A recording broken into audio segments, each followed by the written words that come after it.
اس کی کیا اپروچ ہے؟ وہ یہ کہے کہ میرے سمجھ میں نہیں آیا، اس کی سمجھ کیا ہے؟ ملالہ یوسفزئی صاحبہ کا یہ جو بیان ہے، اس کا جو تعلق ہے وہ یہ ہے کہ یہ ٹوٹلی طور پر اگر ہم دیکھیں تو وہ اسلام کے بالکل اپوزٹ ہمیں یہ بیان نظر آتا ہے۔ جس طرح اس نے کہا جی یہ شادی کرنے کی کیا ضرورت ہے، یہ ساری چیزیں، اس کے علاوہ امت کی بقا بھی نہیں ہے اور انسانی معاشرہ بھی نہیں چل سکتا۔ ملالہ یوسفزئی نے صرف دستخط کرنے کو برا نہیں کہا، وہ بیسیکلی وہ نکاح کی جو ایک رسم ہے اس کو ہی وہ نہیں مان رہی کہ وہ آزادی ہونی چاہیے، نکاح کی ضرورت نہیں ہے۔ NA نیوز کی ویڈیوز دیکھنے کے لیے ہمارا چینل سبسکرائب کیجیے اور بیل کے آئیکن پر کلک کیجیے تاکہ آپ ہماری تمام آنے والی ویڈیوز سے باخبر رہ سکیں۔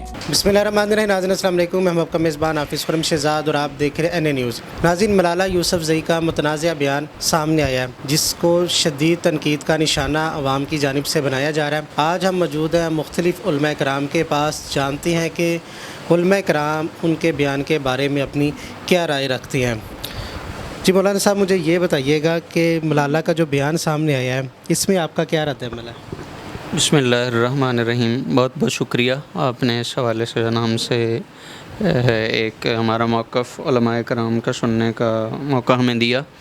تو سب سے پہلے یہ بات ہے کہ یہ جو مختلف واقعات ہمیں اسلام کے خلاف پروپیگنڈا دیکھنے کو آئے دن نئے جو ہے اسلام پہ حملے ہو رہے ہیں، اسلاموفوبیا بھی سے کہہ لیں، تو یہ اسی کی ایک کڑی ہے کہ اس لحاظ سے ایک شعر ہے کہ ستیزہ کار رہا ہے ازل سے تا امروز، چراغ مصطفی سے شرار بولا بھی است، کہ جب سے اسلام حق کا ہے اس کے ساتھ ساتھ باطل ہے۔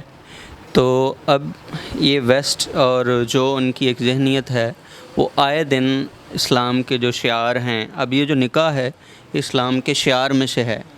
قرآن کریم نے، حدیث رسول نے، رسول کریم صلی اللہ علیہ وسلم کی سیرت ہے، آپ کی سنت ہے، تو جو نکاح ہے آپ صلی اللہ علیہ وسلم کی سنت ہے۔ سرکار نے فرمایا نکاح من سنتی فمن رغب عن سنتی فلیس منی، تو یہ شعار اسلام ہے۔ اس کا مذاق اڑانا یہ بالکل ہی جو ہے ویسٹ کا اور یہ جو اسلاموفوبیا کے خلاف ایک پروپیگنڈا ہے جو پری پلان وہ کر رہے ہیں، اسی کا ایک رزلٹ ہے۔ اور یہ ہمارے لیے مسلمانوں کے لیے یہ ایک لمحہ فکریہ ہے کہ ہم نے جو ہے اسلام کے جو شعار ہیں اور جو ہماری اقدار ہیں، اخلاقیات ہیں، ان کا ہم نے پروٹیکشن ان کی ہم نے کرنی ہے۔ تو یہ بالکل ہی غلط ہے سراسر، کہ اسلام تو اس چیز کی اجازت نہیں دیتا۔ رسول کریم صلی اللہ علیہ وسلم نے فرمایا کہ الحیاء من الایمان، کہ جو حیا ہے یہ ایمان کے حصوں میں سے، درجوں میں سے ایک درجہ ہے۔ تو سرکار نے یہ بھی فرمایا کہ جب حیا فوت ہو جائے تو ففعل ما شئت، جو آپ چاہیں وہ کریں۔ تو ایک مسلمان کی بیٹی، حیادار بیٹی، وہ یہ نہیں کہہ سکتی، اور اسپیشلی پھر رسول کریم صلی اللہ علیہ وسلم کی شریعت کے بارے میں اللہ پاک نے جو ہمیں قرآن کریم دیا اس کے بارے میں ایک اس کا یہ مطلب اس کی کیا اپروچ ہے کہ وہ یہ کہے کہ میرے سمجھ میں نہیں آیا، اس کی سمجھ کیا ہے؟ اللہ تعالیٰ کے جو اٹل قوانین ہیں، رسول کریم صلی اللہ علیہ وسلم کی شریعت ہے، اس کے سامنے اس کی کیا اوقات ہے کہ میری آئی کین ناٹ انڈرسٹینڈ۔ مولانا عمران شفیع نعیمی صاحب، مجھے یہ بتائیے گا ملالہ کا جو بیان آیا اس کو آپ کس نظر سے دیکھتے ہیں؟ بسم اللہ الرحمن الرحیم۔ دیکھیں، جہاں تک اسلام کا تعلق ہے، اسلام ایک ایسا دین ہے کہ جس نے پوری کائنات کو ایک اچھا نظام دیا ہے، جس میں آئلی زندگی کے حوالے سے بھی نظام موجود ہے، ہر طبقے کے افراد کے لیے نظام موجود ہے۔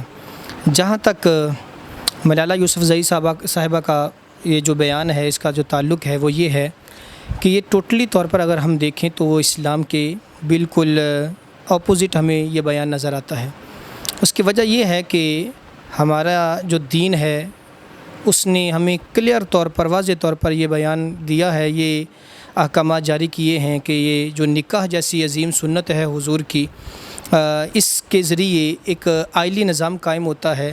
اگر ہم اس بات کو نکال دیں تو گویا کہ ہمیں اسلام کی یہ جو بنیادی شعائر ہیں اس سے جو ہے وہ منع کرنا پڑے گا۔ تو گویا کہ یہ جو ملالہ یوسفزئی صاحبہ ہیں یہ ٹوٹلی طور پر اسلام فوبیا کی بات کر رہی ہیں۔ یہ ان کا جو بیان ہے واقعی طور پر قابل مذمت ہے اور اسلام کے خلاف ہے۔ اسلام اس چیز کی ہرگز اجازت نہیں دیتا ہے۔ تو ہم اسلام فوبیا کا شکار ہے، ہمارے وزیر اعظم صاحب بھی کہتی ہیں کہ اسلام فوبیا مغرب کی طرف سے اس لیے حملے کیے جاتے ہیں کہ اسلام فوبیا کا وہ شکار ہو گیا۔ اس کے اوپر ایک پاکستان کی ایسی لڑکی جس کو نوبل انعام ملا ہے، تو اس طرح کا بیان آنا تو یہ کیا یہ مغرب کی ترجمانی ہے یہ ساری؟ دیکھیں جن افراد نے ان کو تیار کیا ہے پھر وہ بیان بھی اپنے مقصد کے تحت ہی لیتے ہیں، اپنی مرضی کے مطابق ان سے بیان لیے جاتے ہیں۔ دیکھیں یہ جو اسلام فوبیا ہے یہ جتنے بھی یہود و نصارہ ہیں، قرآن کی آیت ہے، اللہ رب العزت نے فرمایا کہ یا ایھا الذین آمنوا لا تتخذوا اليہود والنصارى اولیاء، کہ اے ایمان والو یہود و نصارہ کو دوست نہ بناؤ، وہ آپس میں دشمن ہیں، تمہارے دوست ہو سکتے ہی نہیں ہیں۔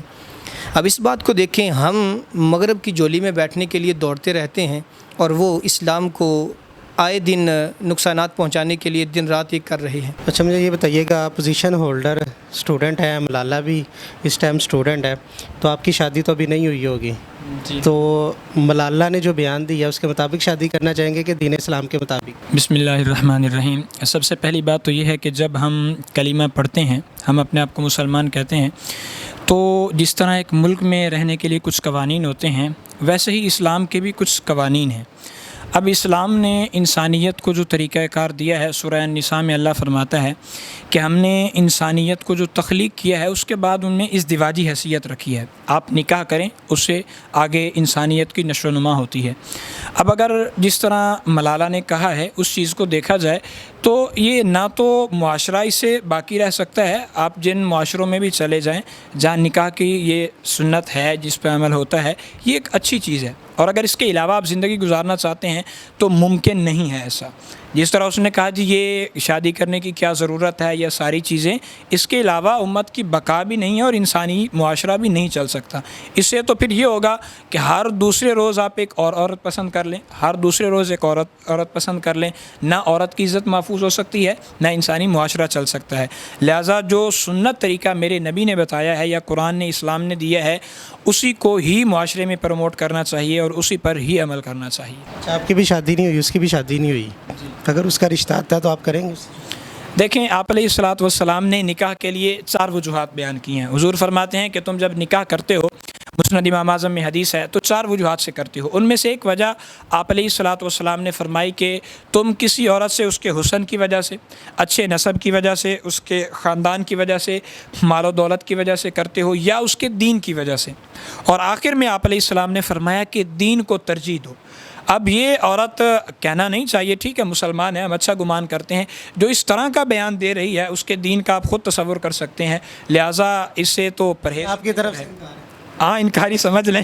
اچھا سر مجھے یہ بتائیں، ملالہ نے کہا ہے کہ دستخط کرنا ضروری نہیں ہے، اگر انسان کسی انسان کو قبول کر لیتا ہے تو اس پہ دستخط کرنا ضروری نہیں، اس بات سے آپ متفق ہیں؟ دیکھیں شرعی طور پہ تو دستخط کرنا واقعتاً ضروری نہیں ہے، اس کے لیے تو ایجاب و قبول ہے اور گواہوں کی موجودگی ہے، لیکن آپ کو یہ یاد ہوگا کہ ہر ملک کا کوئی دستور ہوتا ہے، کوئی قوانین ہوتے ہیں۔ کوئی بھی معاشرہ یا کوئی بھی قوم ان قوانین کو اگر سائڈ پہ ہٹا کے اپنی مرضی کرنا چاہے تو وہ نہ تو معاشرہ بچ سکتا ہے، نہ وہ قوم ترقی کر سکتی ہے۔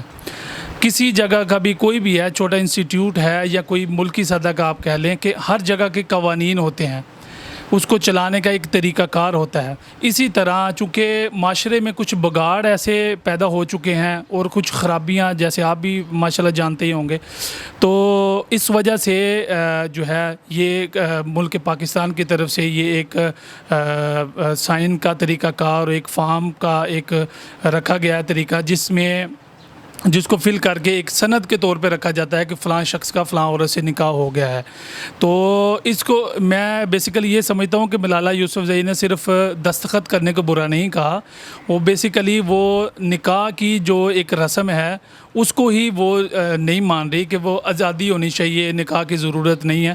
دیکھیں اسلام نے بہت پہلے یہ طریقہ کار بتایا، 1500 سال قبل جو ہے الحمدللہ اسلام نے یہ طریقہ بتایا ہمیں، تو ہمیں چاہیے کہ ایز اے مسلم ہمیں دین اسلام پر عمل بھی کرنا چاہیے، اور جو قوانین اور جو رسول اللہ صلی اللہ علیہ وسلم کے ارشادات ہیں احادیث کی روح سے، اور جو اللہ رب العزت نے اپنی لاریب کتاب میں جو چیزیں، جو احکامات ہمیں دیے ہیں، بس یہ تھے مسلمان، ہمیں اس پر عمل کرنا ہمارے لیے ضروری بھی ہے، فرض بھی ہے۔ جی ناظرین، آپ نے مختلف علماء کرام کی رائے سنی، انہوں نے بھی ملالہ یوسفزئی کے بیان کو تنقید کا نشانہ بنایا، اسلام کے منافی بالکل قرار دیا۔ جب آپ مغرب میں بیٹھ کر اسلام کے خلاف بات باتیں کریں گے تو کوئی بھی آپ کو اچھا نہیں کہے گا. آپ کو اسلام کی بات کرنی چاہیے, اسلام کے بارے میں ہی, ادھر دین کو پھیلانے کے بارے میں ہی بات کرنی چاہیے. آپ کا کیا رد عمل ہے اس کے اوپر, کیا پوائنٹ آف ویو ہے, نیچے کمنٹ سیکشن میں اپنے خیالات کا اظہار ضرور کیجیے گا. اسی کے ساتھ اپنے میزبان حافظ خرم شہزاد کو دیجیے گا اجازت. اللہ نے کے بعد.